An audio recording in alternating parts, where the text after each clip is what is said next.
episode 6, the Bert and Joey Show. We are coming in hot. Coming in hot this week, Bertsky. How are you? Yeah, doing great. Another day, another week. Yeah, I'm wicked stoked. Bertsky, this week, I don't even know how to say this. Number 2 in all-time stats, all-time points behind I don't know if you know a guy named Greg Audie. No big deal. Got him on my keychain. Number 5 in goals, all-time AHL stats. The kid's number 3 in all-time games. 34 years old, Bertsky. 34 years old. Tommy Powell. What were you doing when you were 34, Bert? I'm not 34 yet, Joe, but that's what I mean. Tommy, you look really good for a 34-year-old. Tell you what, like Benjamin Button over there. What do you do to keep in shape? 34, eh? Another year on and not getting to play this year, unfortunately. So, welcome Tommy Powell. Welcome Tommy Powell to the episode 5. I'm here. Thank you very much for letting me come on this podcast after the one and only Joey Rezick. It's going to be pretty hard to follow up that absolute legend. So I'm going to try my best. I believe my English is a little bit better. I hope so. But I'll give it my best. And Mr. Greg Audie was an absolute legend. I mean, that guy played literally, I think, since he came out of the womb. So he's going to be the all-time leader in everything, I think, forever. And I think for me, I just got lucky enough chiseling every single point that I could, whether I was on the ice or not. I was just chiseling. Just got to do whatever I can. Hey, when you're the one booking the referees for each game, you know what I mean? You're able to tell them, I need some points. I need some apples. I got a lot of friends. A lot of friends. And that's the thing about you. You know, you're a guy that everybody loves on and off the ice. Great teammate. Pain in the ass to play against because you're a cheeky bastard. But, man, so give us like a rundown of your hockey timeline. How'd you start? Where'd you start? And go from there. All right. I started sort of skating when I was about probably like 5 or 6, just a bit of rollerblading with my mum. Born in Sydney, we were shredding the beaches and the street fronts just on our rollerblades and jean shorts. Just, you know. I think everybody was back then, huh? Giving it hell in the early 90s. So just trying to keep up with my mum at the time. And then just a couple of birthday parties at Melbourne Ice Arena, which is now a Woolworths, so that's now gone. But, can't have enough woolies around. Just saw a little hockey poster hockey players wanted, and I told my mum that I wanted to try it. And next year I was enrolled in hockey, and I was a Warringah Bomber. So, and it just started from there when I was 7 and played my first 3 years for the Bombers, and then moved to Melbourne when I was 10. And joined the Blackhawks, Ringwood Blackhawks, which is also no longer an ice arena anymore. They were going to be a timber yard. And the whole freeway was going to go through there. No, sorry, the freeway was going to go through the arena, so they pretty much would closed it all down, and they left just wonderful Oakley up and running. And then they didn't put the freeway through there, and now it's just a timber yard. So we had one rink for the longest time until 2010 when Docklands opened. But yeah, I played a lot of hockey out of Ringwood and Oakley growing up, which is always a bit of fun. This is my cat. This is Mia. She loves me. She always comes in. So she'll just be here licking. Don't worry about her. And so well, I guess. Go ahead, Bert. Keep going. Along with that, I was going to say, what was it like walking into that Docklands rink after growing up, with limited resources? That must have been pretty amazing. It was incredible. I remember doing the walkthrough. I was one of the original people before they'd even put all the seats in, and it was literally just a concrete slab. And I was just amazed at the opportunity of, possibly getting to skate on this arena, because there was always talk for so long of there being another arena of some sort and meant to be, worth X amount of dollars and it was meant to be amazing.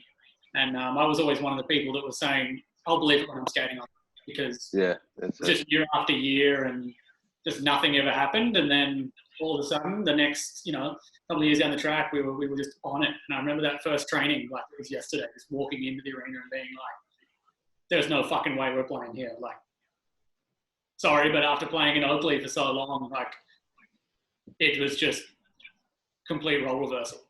It's one of the big things that I love about going down to Melbourne is like the pop, the pop during warm up. You hear the pop off the glass and stuff like that. It's the closest reminder for back home that I have. It's just, you know what I mean? Yeah, it's pretty wild. Tommy, top four stats in Melbourne Ice history right now. We have stuff like we got all-time points, all-time assists, all-time assists, all-time games. You're number one, and you're number two in all-time goals. Like, that's massive right now. How do you feel about that? Like, you are Melbourne Ice, like, through and through, It's an honor to be up there. I mean, being behind Greg Oddie and obviously being able to play for so long is pretty amazing. But at the same time, there's a lot of really, really good people out there, and stats are pretty hard to come by these days. They were a little bit easier growing up. And, I guess just playing for so long, you're bound to put up some sort of stats, playing a lot of opportunities and with a lot of good players. I definitely learned a lot playing on a few Oz teams from Mr. Bert Malloy. He taught me pretty much most of the things I know. A lot of little pranks and how to get this in, but it's great. Like, I'll hope that one day when I look back at it, I'll be somewhere near the top still. But at the end of the day, like, if someone can come in and break everything, good on them. Hopefully they can break Greg Oddie's. Tommy, that was obviously a very humble answer. But I mean, the points you put up, the production that you've had is admirable for sure. For anybody, dude. You don't have to play that down. But, like, who are some of the older guys that you looked up to growing up? Who were the guys that took you under the wing? Dougie Stevenson was the main one. He's a Black Hawk that grabbed me when I first started playing seniors down here. Pretty much my first game, he just grabbed me and said, "You're playing on my line." And I was like, I don't know. 15, I get that 16. A lot too. Yeah. Can you fill this bottle? So you get, and then it turned out it was the same boy driver, but whatever. Yeah, same thing. Someone's got to drive it. That's right. Yeah, no. And, he grabbed me and just said, "You're playing on my line tonight, so just fucking get open." And that was my first game of seniors.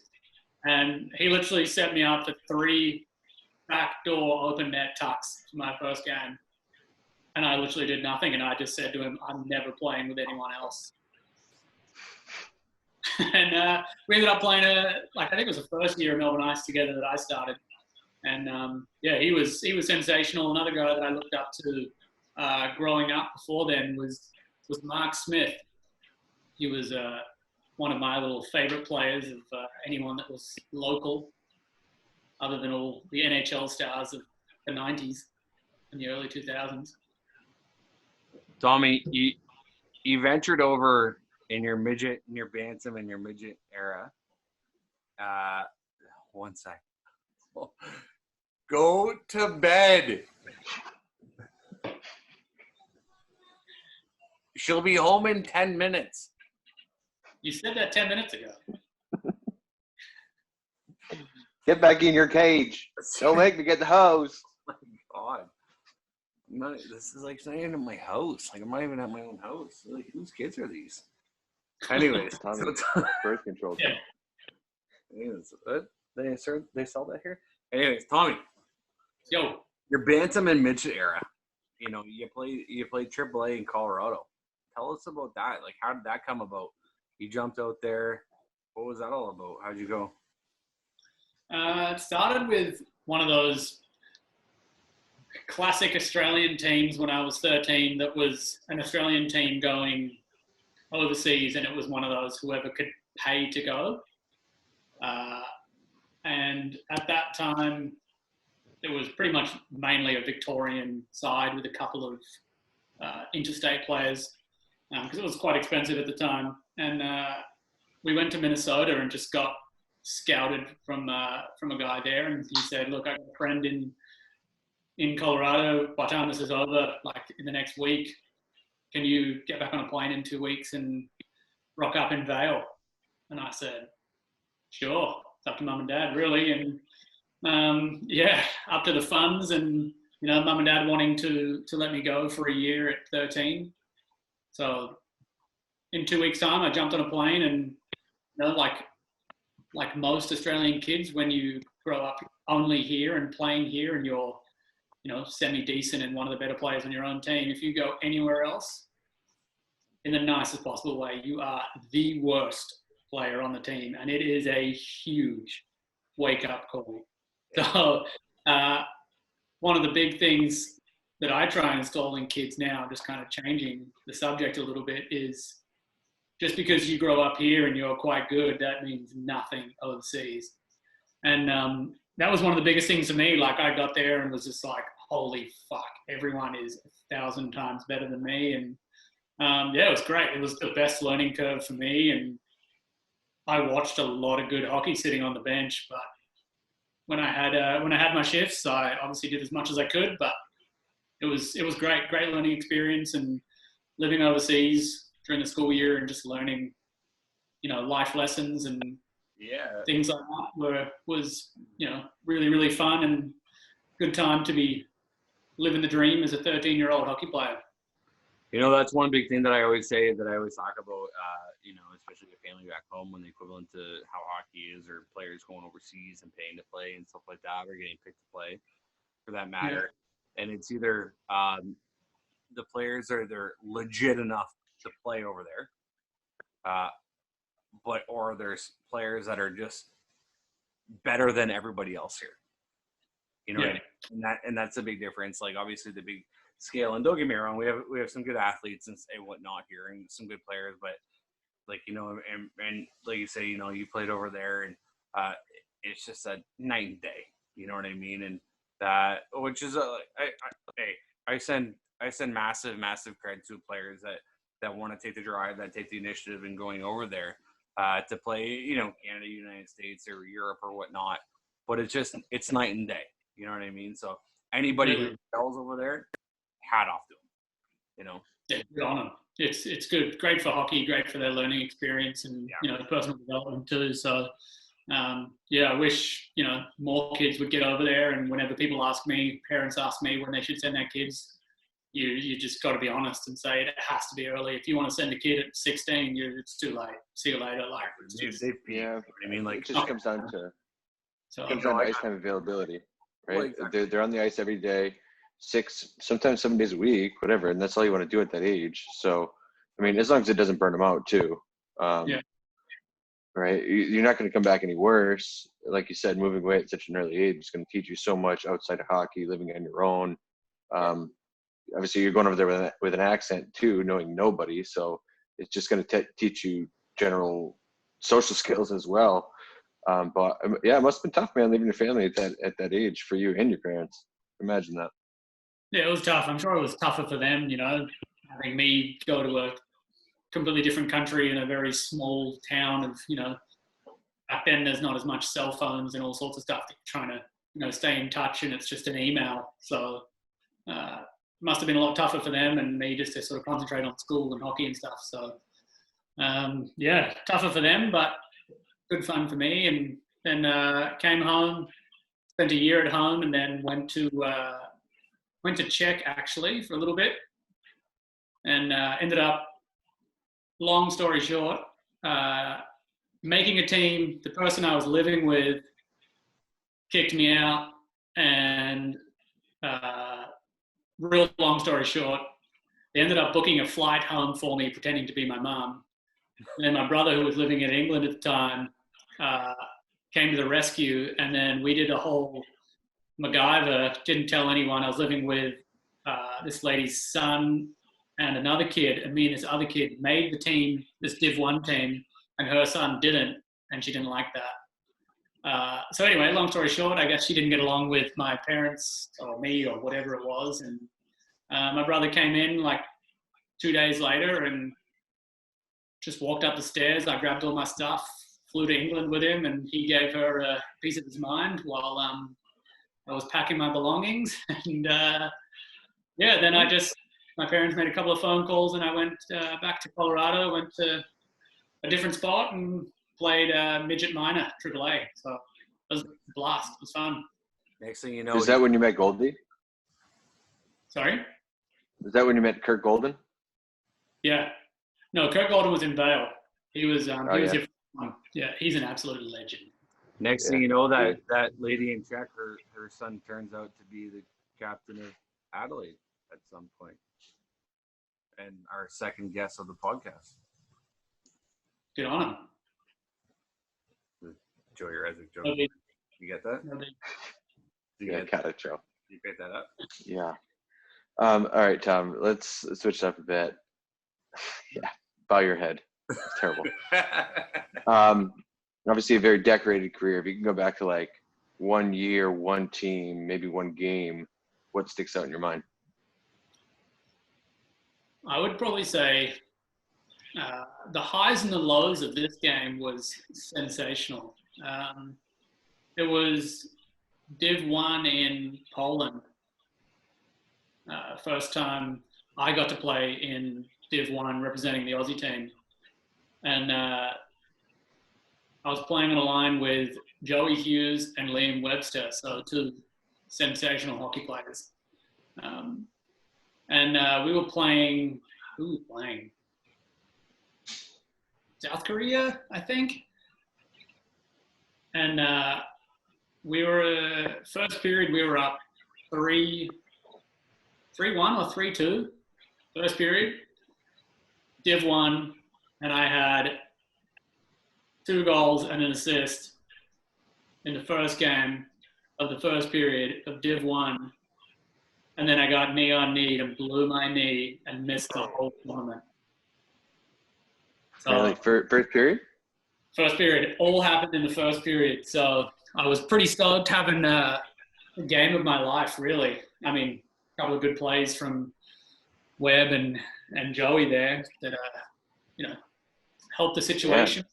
Yeah. Then all of a sudden, just center ice, just some dude just said, I'm not playing anymore. And I tried to play on it through the second period and stuff, but it just didn't happen. And then I think I dressed for like game 4 as well, game 4 or 5, just to be a part of it and see if I could play. But with a, torn meniscus and whatever else that was going on at the time, it just didn't happen. So that was a good one. That was a fun up and down, and that's one of the most memorable, which is there's so many different reasons. And then there's obviously a couple which is, all highs, like winning the first Goodall Cup was pretty sensational. And then even in 2017, winning with arguably the most stacked team you've ever seen. And when we had all the Swedes down here too, was ridiculous. That was a bit of fun.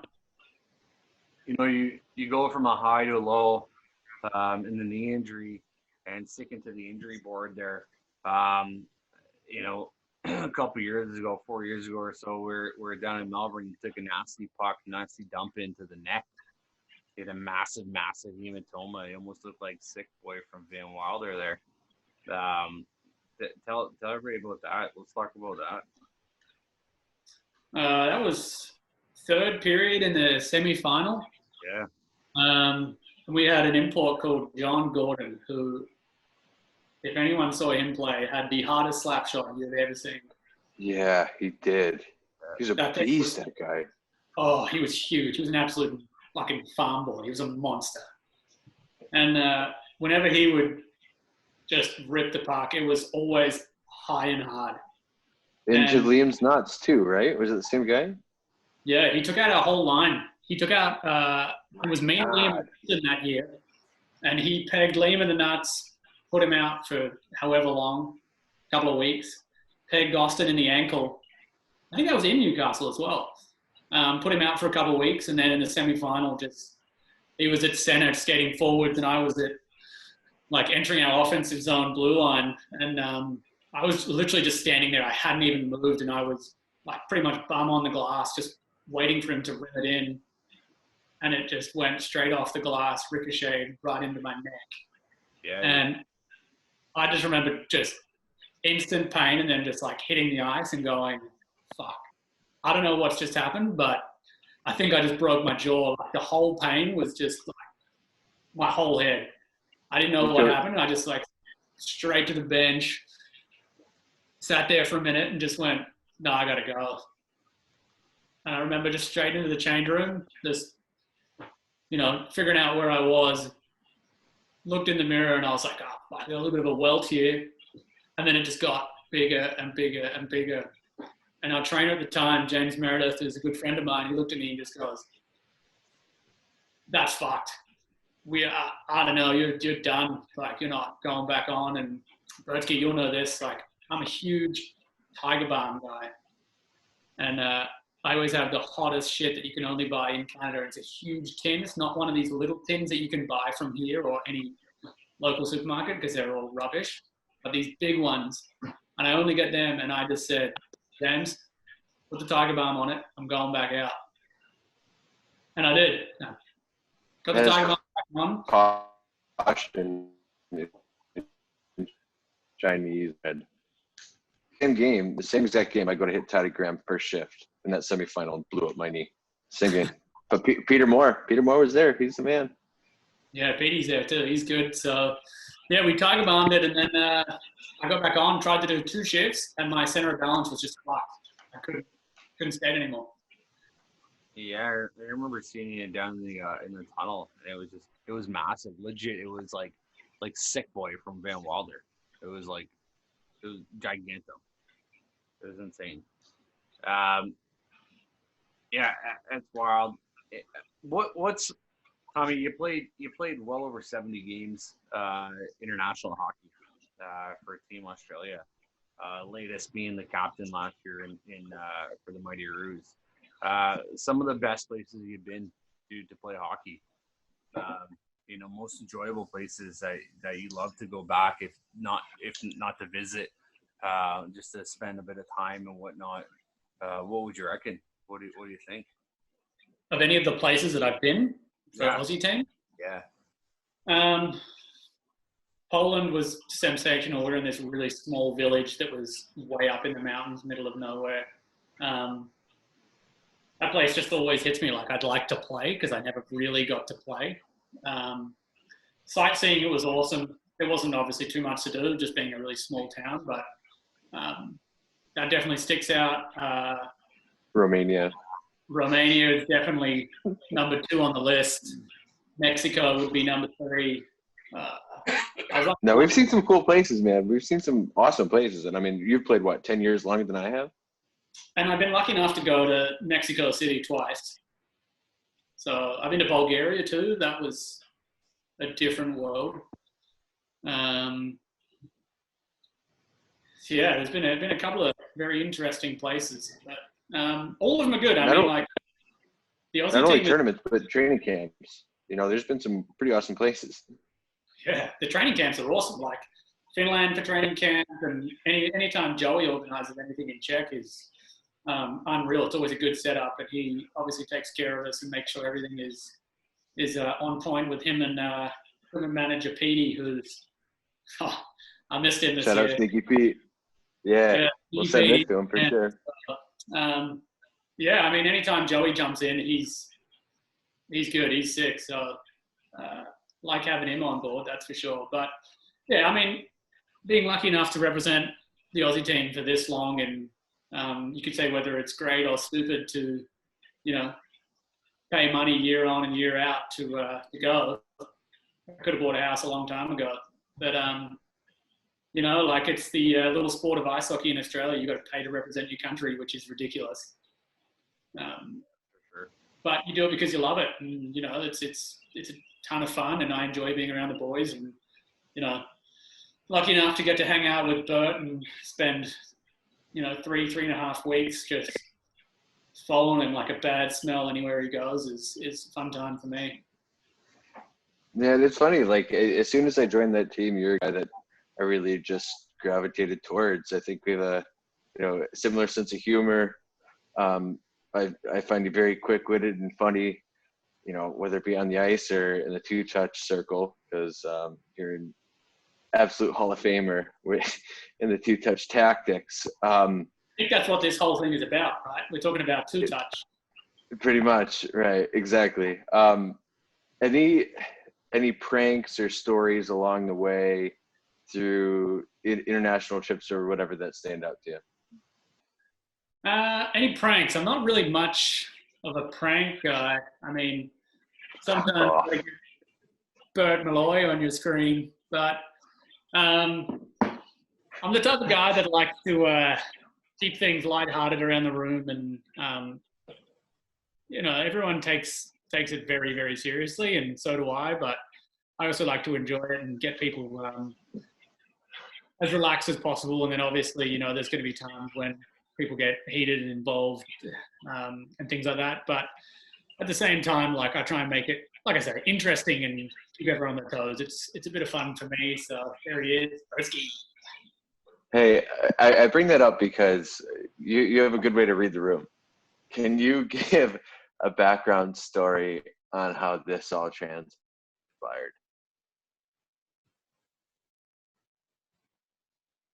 What is that? Is that you, Broski? Tommy, do you remember that in Romania? Well, you can't keep the puck on your stick, mate. Was it like a morning skate, a power play practice or something, where I was just fighting it every step of the way? Yeah. Yeah, so, little things like the little Bertsky trick where, sometimes people, just can't handle it for a training and they get in their head. I just try and help in any way I can. And a big one for me is whenever we score a goal, whatever team I'm on, and when going through to tap gloves, like everyone goes through, let's do a little bit of a tap glove. I always try and take someone's glove, whether I'm on or off the ice. And you'll see me, if I'm on the ice or off, I'll get it. And I'm railing it around. If I get someone on our team this year for Melbourne Ice, mind you, we didn't score many goals. But fuck when we did. Kahu's glove every time. And by the end of it, I was just getting it and hiffing it. I was just throwing them hard. And funny that you brought that up because yesterday, how you get the Facebook 7 years ago on this date, you posted this, remember this memory sort of thing. Yeah, that doesn't bring up fights and relationships at all. I could put it on mute. I had one come up when I was playing with, when Manko was on the team.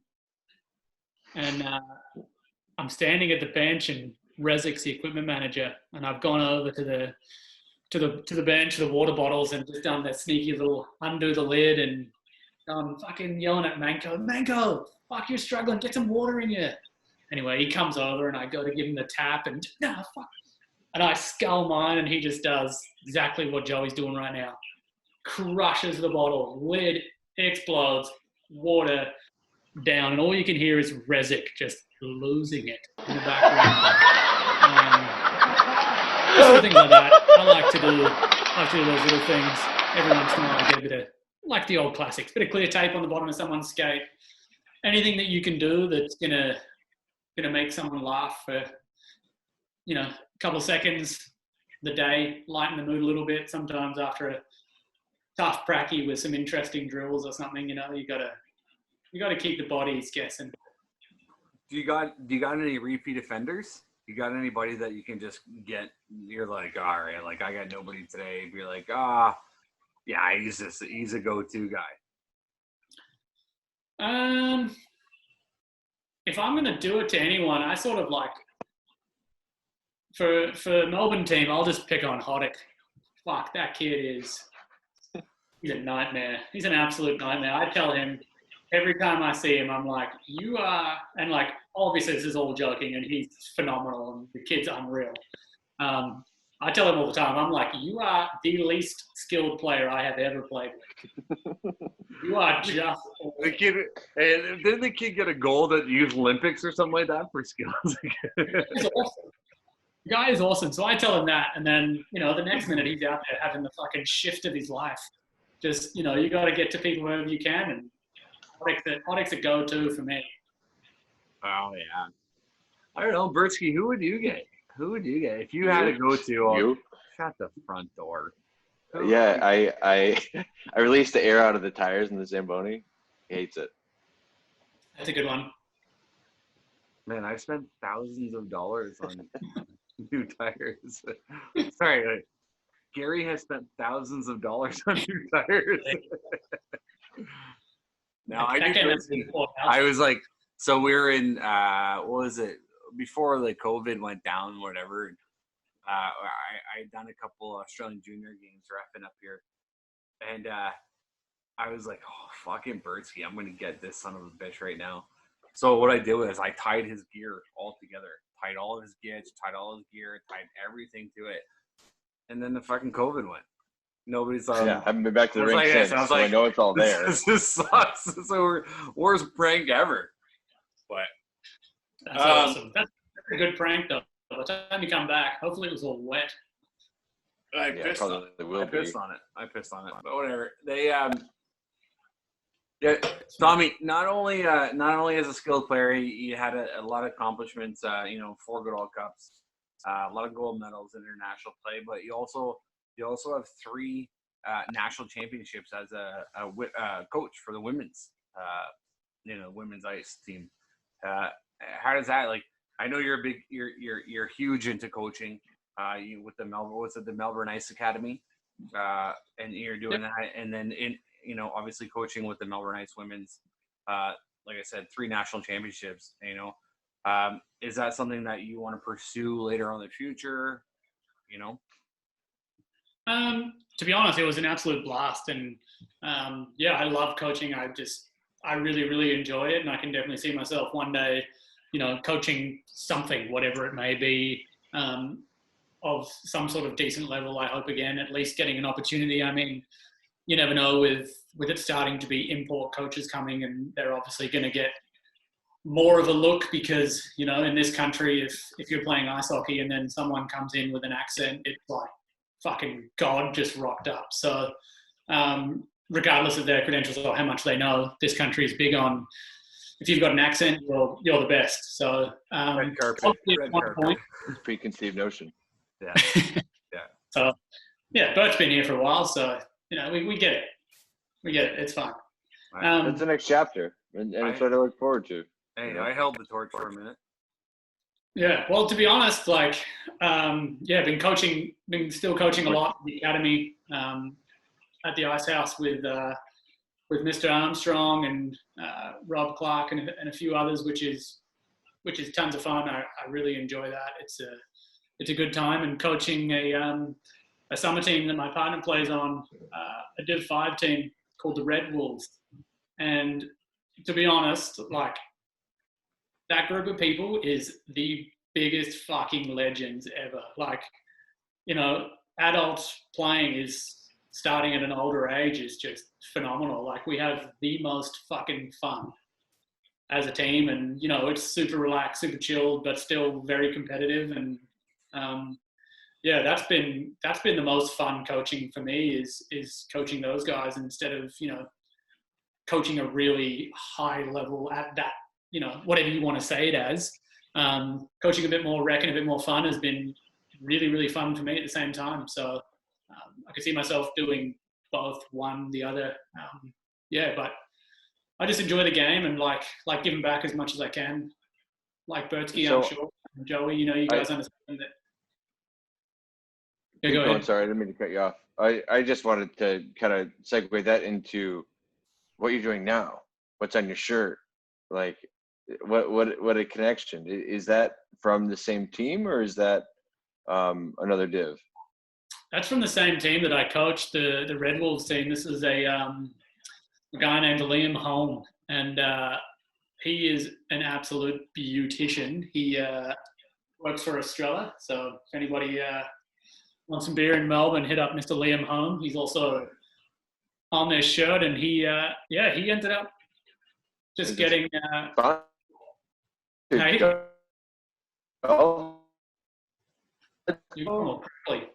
New sponsor podcast. No, not sponsored at all. But they ended up getting me a little present, which was a Toronto Maple Leafs onesie that you might have seen. I posted on Instagram.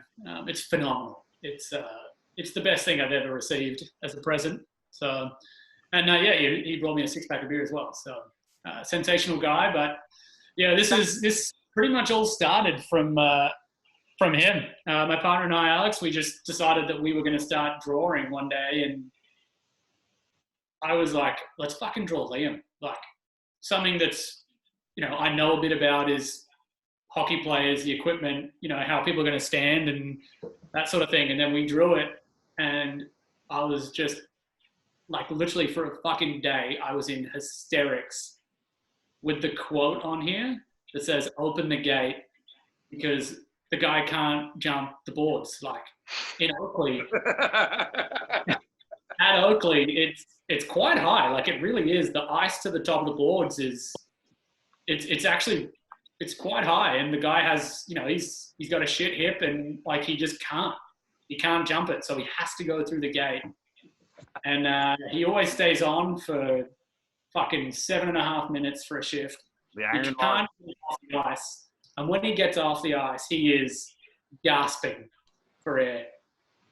And so tell us about this account and like the inspiration behind it. Wait. So this is amateur hockey. This is the amateur hockey one, right?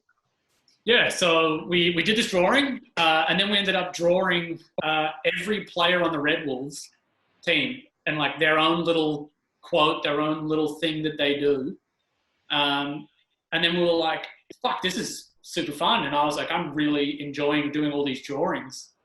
And I've always wanted to do something slightly different in hockey as like a little bit of a hobby and something that's kind of fun and, not just playing. And I wasn't too sure what it was, but I was always trying to think of, a name for something, but I didn't know what it was going to be. And one time we were talking in the kitchen, and I was like, I showed Alex this fucking list on my phone of like just random fucking names. It was on notes. It was just huge. And she said, like, in a split second after having this conversation, just goes, "Amateur hour." Yeah. Went, that's fucking perfect. That's what we are. And all it is, we're all amateur players in Australia, all of us. And we were just fucking amateur drawers, and we still are. Like, we still don't know what we're doing. We're making it up as we go. And we're just like, fuck it. Let's just create an Instagram page, and I'm going to draw all my friends, and I want it to be super different and fun and just out there and draw some NHL fucking studs and just see what happens from here. And then, today we ended up hitting, 500 followers, which is pretty cool. And people seem to dig it. Like, the first AIHL stud I was lucky enough to draw was Mr. Bert Malloy. So I'm pretty stoked. I was honored, dude. Tommy calls me. I'm putting my boy to bed, and Tommy FaceTimes me or video calls me out of nowhere. Like, what is happening? Is everything okay? Tommy's like, I got something that you need to see. I was just like blown away by it. It was so cool, man. Nobody's ever done that for me. I've never had anybody draw me, So it was pretty cool, man. It was awesome. That's huge. Like, is that something that you've always been into? I've always really enjoyed drawing. I've just always been rat shit at it. Like, just never been really any good. And I guess I just didn't spend too much time on it and, getting really involved in it, sitting down and being like, fuck it, I'm just going to keep practicing like anyone with hockey, like it's a skill that you just need to keep working on, and you're just not going to be good at it right away. And, unfortunately with COVID going down, I was like, well, I've fucking done so much gardening around the house and chopped some trees down and done some other shit. I was like, well, I'm going to try this. And, now I'm kind of fucking addicted to trying to get a couple drawings done here and there, and trying to get more in depth and more detailed as we go. So, but yeah, they've been super fun, and I guess we'll kind of see what happens from here. And I made this little T-shirt literally that fucking next day, I was like, I'm ordering one. And then just to show you a bit more of this, because no one's seen this, this will go up on Amateur Hour soon enough, but one of the guys on this Red Wolves team that I've been coaching, he's an absolute legend. His name's Norman Yan, and this guy plays more hockey than anyone has ever played in their life. He plays as a player, he plays as a goalie, he refs, he coaches, he sits in the penalty box, he's the ultimate volunteer, he'll do whatever it is. And same thing, he saw this this drawing that we did, and he just straight away got a jersey done. Oh, Christ. Look at that. And anyway, he just straight away was like, boys, here's a jersey, and he's on. He loves it. So, yeah, I don't know. We'll kind of see if there might be a little merch line. Who knows? It's a bit of a guess. You got a guy? You got a guy? We got a guy. Rhapsody and Signs. Yeah. He's huge fan. We'll huge talk fan of the after. show. Huge sponsor of the show. Bertsky, we got to Big hook supporter. up. Yeah. Rhapsody and Signs. Check them out. All right, cool. No worries. Yeah, I'll need a sponsor for Amateur Hour Hockey. So if anyone's out there that hit him up. Huge sponsor. One of the first sponsors of the Bert and Joey show. So, yeah, Rhapsody and Signs. Central Coast based. The guy's got it. He's got it on point.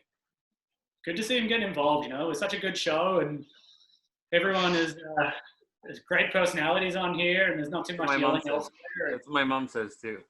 So, yeah, my dad loves it. Great car. I had a conversation with a person today. They said, oh my God, I loved episode 3 with Ray. And I said, oh, that was episode 5. Head down. See, they're watching. That's even better. You guys have got heaps of fucking talent. You got people coming through, tons of episodes. Like, people are just going to get around it. So I'm just I'm in the top 10, boys. Fuck. That's pretty sweet. Of all the people you could have, you put me in the top 10. I'm thankful. Well, we wanted to get you on sooner. Yeah. Sorry. Yeah, I asked Bert what your number was. He said, I don't know. I said 12. Facebook. 12. 12, yeah. TP12. Next question. Have you thought of branding that through Melbourne? Do you know how I got the number 12, Bertsky? This is for all those kids that have to have that number. Nope. Tell me. All those kids are like, I have to have my number because it's the world to me. When I first played for Melbourne Ice, they said, here's your jersey, kid. I went, sweet. And I never changed it. Mine was 44. Why was that? Double sailboats. Double sailboats. That's right, Britsky. Yeah. You know my house number here when I bought my house? 44. It was meant to be. Meant to be. No, I was 77 as a kid, and then just got 12 and just went, all right, fuck it. That'll do. Paul Coffey, not a bad player. Ray Bork, Paul Coffey. I grew up as a defenseman my first 3 years of hockey. Nice one. Britsky, too. That's why I can't skate backwards anymore. Fuck, I used it all number up 2. then. Number 2, Brian Leach. That's it. Yeah, he's all right. Good guy. Cheshire, Connecticut. Not a big deal. Not a big deal. Do you know anybody else from there, Britsky? Matt Generous. Hell of a hockey player. Huh? Yeah. Joe, any last questions or thoughts? Tommy, where are we at? What's the next step? You know, we had a massive, obviously massive halt to the AHL this year. You're only 34 years old. What do we do next? What's the next step for Tommy Powell? It's a good question. I mean, the toughest thing about that is we just generally don't know what's going to happen next. So it's not really about, you know, whether it's me, it's worldwide, and you know, let's say the hockey is on next year. It's, to be honest, it's been a nice break, like from hockey. As much as I miss it, like, and I really do miss the game and being around the boys and the road trips and things like that. It's been really nice to be at home for this time. Really enjoy being at home, and just, you know, having this quiet time is something that I've really, really enjoyed. And my body has definitely definitely needed this rest. So I don't really know what it's going to be like for a 34 at the next year's time, 35-year-old trying to play again. Take a year off in mid-30s is, I don't know how that'll go. People have done it, but I'd like to play, but if the body lets me, then we'll see how we go. But I've been through a couple little niggles here and there, so really just depends if it's still holding up right. I still have the passion, I still love it, so I still want to be around the game and things like that. I think you got a point there. I think by the older fellas in the league right now, like being yourself, Bert, and stuff like that, the mid-30s, the dads, the guys like that. Yeah, I think you're right. I think I'm screwed.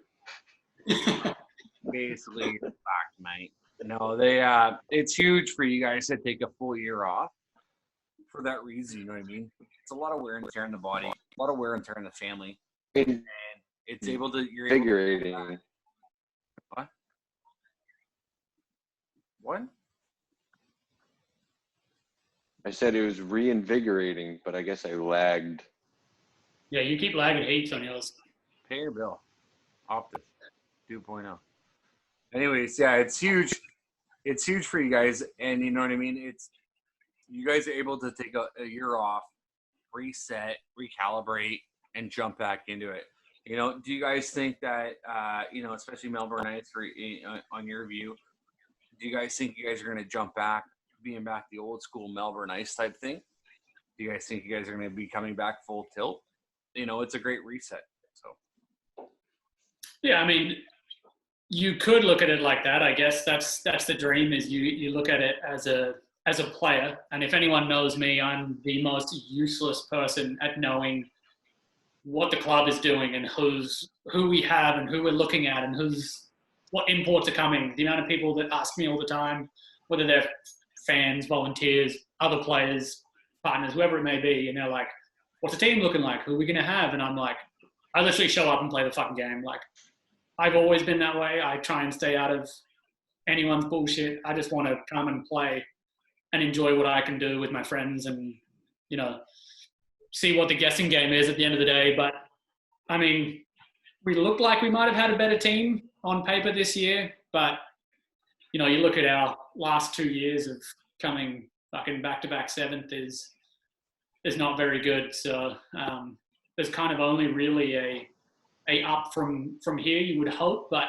even with Adelaide, those kids are going to be sick. Like, I really think they're doing a good thing over there. I think they're going to run a good program, and still I think it's a couple of years away. But I think if they get some good development still going, and those kids are playing in the right situations and not getting too beat up at themselves and each other, with a couple of good imports in a couple of years, they'll be legit. And then obviously, everyone else has got some good teams. We always seem to find some good players. Who knows, whether that's because of one thing or another, or maybe Canberra find a good way of finding some players. Who knows the answer to that one, I guess.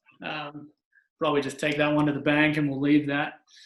But yeah, I know. I hope so. Like, I really hope that Melbourne Ice can turn it around and eventually get back to the top. But I think it's still a bit of an ask. Like, everyone always talks about us playing our young kids, and if you've ever listened to a Melbourne Ice streamed game, that team thinks that I'm fucking 60 years old still playing. Pretty much being this ancient bloke, or this guy's out here going to break his hip tonight, fucking thanks Jaffa and all the other boys involved, like. But no, but back to the kids on our team. It's anyway. 25. Like, you guys need to figure out they're not kids anymore. Like, they're adults. Yeah. Like, a kid is someone coming through between 16 and 18, and they've either got some potential or they don't. Like, yeah, the kid's in a cage, right? 25. The kid's in a fishbowl. Yeah, that's a kid. So, well, hopefully we can turn it around, but I think it needs a good overhaul from the top to the bottom, you could say. Well, maybe this is a good reset button. It could be. And yeah, I mean, ultimately, like coming out of this, I hope that, ice hockey in itself will grow and develop more than just the Melbourne Ice. Like it's more about the league growing and, some sponsors and some other fans getting involved and enjoying, and, whether they're getting involved or their kids are getting involved or their friends are getting involved. Like, we just want to grow the sport as much as possible, and hopefully it can get as big as fucking footy one day, but we'll see. I doubt it. Hopes and dreams. That's all we can ask for, really. Yeah. We'll see. Yeah.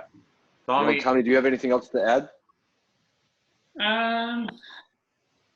Well, I guess we're. No, before you go, tell us a Matt Armstrong story. Tell us an Army story. An Army story? Yeah. What do you want to know? I'm trying to think of one off the top of my head. The dirt without storing them. I don't have anything on Army.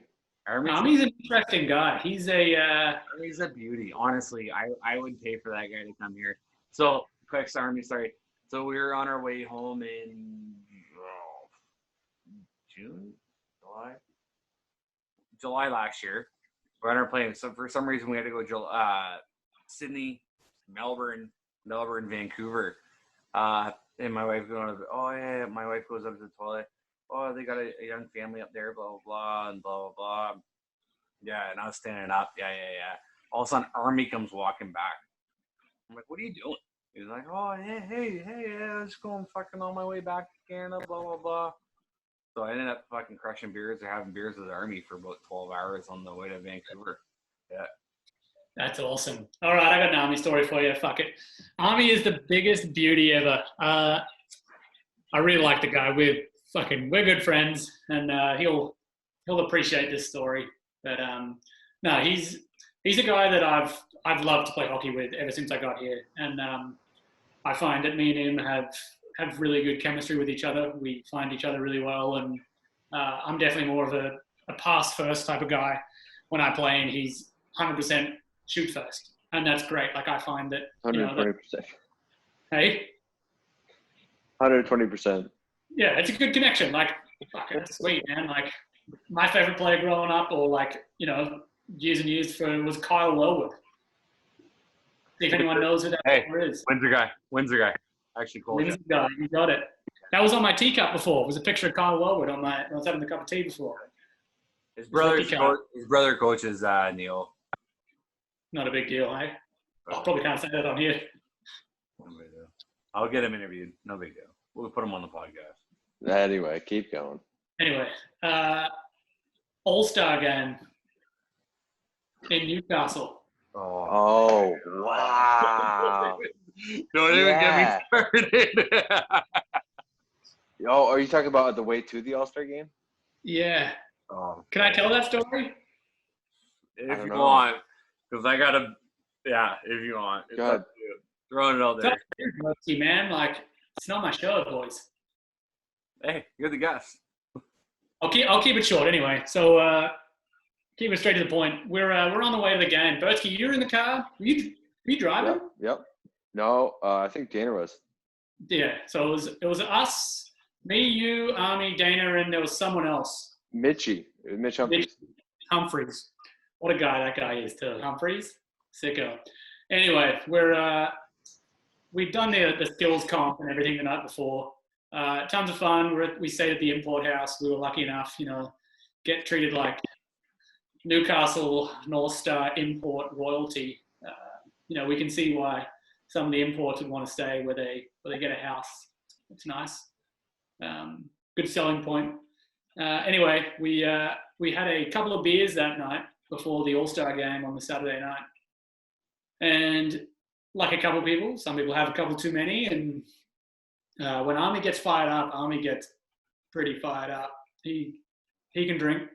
And anyway, we got in the car next morning and we're all a bit rough, I think. Dana went and got some McDonald's breakfast, came back, gave the boys a couple of, sausage and egg with muffins. Just, pumped, fueled up, ready for AHL All-Star game. And We get maybe a minute and a half up the road, and Army just he's yelling in the back seat. Pull over, pull over, pull over, pull over, pull over. Calling the dinosaurs. Calling the dinosaurs. And anyway, Dana panics. He's driving. He's in the middle of the road. Doesn't even get to actually pull to the side. And just opens the door and lets it go. Just Lawn pavement. The pavement got into that. So it could have been the sausage McMuffins, though. Oh, honestly, I think it was because there was a lot of complaints from that McDonald's that day. Yeah, I read it. Army wouldn't do that. Not Matt Armstrong. No. We'll get him on to defend himself. Yeah. I think it was one of the off chalky milks that we got from the North Stars. Yeah, probably off protein. Yeah, there was a certain section there. I remember I delivered them all. So one of them came from the flat tires and the Zamboni. Probably from Bert. But anyway, I got another story just to finish up on too. If you guys have got enough time, I don't know how you feel. Hey, all the time. Summer's coming. I would like to share a video if this is possible, and I'm not exactly sure how to do this, but the host needs to disable this. Host has disabled attendee screen sharing. So, Joe, is there any way you could share this video? I need to. You need to share this. You need to let me share.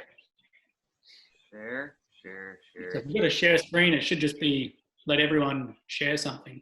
Make host. Change host. Tommy, you're the host now. Share it. Okay, well, let's see if this works. And if not, you're definitely going to get the sound. So I'm just going to play this video. Can you see this? Can you guys see this? No. Okay, well, I'll play the video. Bertsky, you'll understand this. This is Bert Malloy. Yeah. Every World Championships we go to. Ready? What do you got in there? Absolutely nothing. What have you got in there? None of your business. Let's have a look. Nothing. What is it? Pre-game. Oh, yeah. Can you guys tell me about that, Bertsky? You got it. You send me that video, and we'll post it up. We'll post. Okay. Yeah. We got a great editing guy. Pre-game. Probably pre-game. You don't remember that? Pre-game. Pre-game, not pre-game. Is that the dessert the dessert video? Oh yeah. So Bertsky is a huge dessert guy. So everywhere we go, we get some. We usually get hooked up in some nice hotels, and the dessert tables. I would catch Bertsky taking a couple of desserts every time we'd leave. And this time, all the way up to the room, so I don't eat them there. All the way gone. Guys, I'm not having any today. I'm fit, like don't worry about me. Tommy Powell, it's been awesome, man. You like I said, man, AIHL, you're number 2 in all-time points. I'm not too sure if you're gonna hit Greg Audie's numbers, but all-time games, you're number 3 behind Dunwoody, Izowski. You're only 34. You got heaps of games to go, man. It's been a huge, great day, great podcast with you catching up with us. Really appreciate it. Love watching you play. And this year, hopefully, if the season kicks off, or even next year, I'm really looking forward to, unfortunately not coaching against you this year, but I'm going to be reffing against you, bud. So, yeah, or reffing you, not against you. So you can hear the profanities that Bert says to me. So, buddy, I'm gonna pump your tires. I'm gonna be getting you some wicked fans. Yeah. Tommy, I'm gonna snipe and I'm gonna come for a fist pump. I hope so. Way through. Yeah, I'm gonna punch in the face this time. How about? Well, I'd like to finish on one more story if I'm allowed. Hurry up! We've only got minutes. Okay, cool. All right, Joey, it's been an absolute pleasure. I've loved doing this with you, and I'd like to give a couple of seconds feedback on my man Bert Malloy here. One of the biggest beauties I've ever played with, biggest team guy, gets everyone involved, phenomenal player. Whether you play him as a forward or a defenseman, he's versatile. He can do it all, and really gets everybody involved. And when I was, becoming a leader in certain teams, he would help me and just help me with personal development. One of the biggest and most memorable stories I have with Bert Malloy is from the Trans-Tasman. And I don't know if he remembers this, because after game 2, 3 years ago, yeah. one that we lost to New Zealand, and we lost game 1, we lost game 2. So, we'd lost the Trans-Tasman. We ended up winning game 3, but it didn't matter. We'd already lost. And Bursky got fucking leveled. Like, he was concussed. Like, no man's land when he got back to the bench. Played the game because he's tough as nails. And anyway, finished the game, was completely out of it, was kind of having conversations, but wasn't. We all showered, got in the bus. Next minute, we're about to leave. We've got 2 buses going back to a little hotel in Queenstown. And I see Bert Malloy walking by himself from the arena. And I just yell at Ian. I'm like, fucking pull over. Like, I'll go with Bert. He can't walk alone. It's, midnight, so I'll look after him. And jump out. Bertski, we're walking. Yep, cool. And we end up taking about another 10 steps, and Bertski goes, thank God it's you. I wanted you to come out and walk with me because we're going straight to the pub. And Bertski and I walk to this pub on the waterfront, and Bert has no idea where we are, what we're doing. He is. I definitely did. I was okay. Oh, great. Yeah, you say that. Anyway, Bertski, complete legend, took me under his wing. We went there, had a couple of beers, and he was good to go the next day and played like a fucking madman, and we ended up winning that game. So, Bertski, you're an absolute legend. I appreciate all our time together, and I really enjoy that you guys are creating this podcast, and I hope that it's successful, and it's a good thing you're doing it, and you're getting everybody involved and getting it out there. So thanks for having me, boys. I fucking loved it. Tommy Powell. Tommy, you're the man. I look forward to many more memories. Can't wait. All right. We'll catch up soon, TP. Thanks, boys. Jump on Amateur Hour.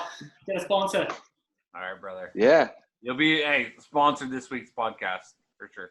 I hope so. I'm gonna pump it hard, boys. All right. Thanks, guys. Take care, brother. See ya.